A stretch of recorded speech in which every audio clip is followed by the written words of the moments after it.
we have a queue of projects, at this point, right?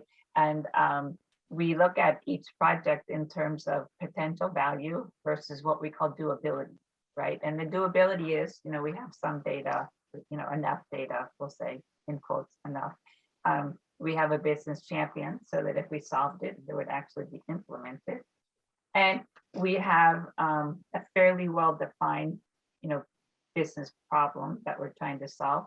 And, from a technology standpoint, we have pretty good confidence that we can solve it, with the machine learning algorithm. And so we call that doability, right? And then, we look at it as a 2x2 matrix, right? In terms of value versus doability, right? And we're trying to look at the high value that's easy to do.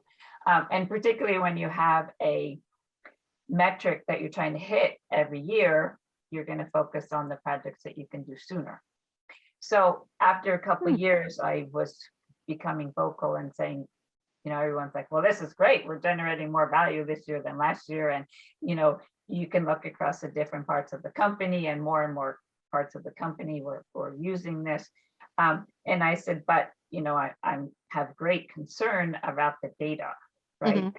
Right now it's low hanging, yes, absolutely, we're achieving value, but it's low hanging fruit, right?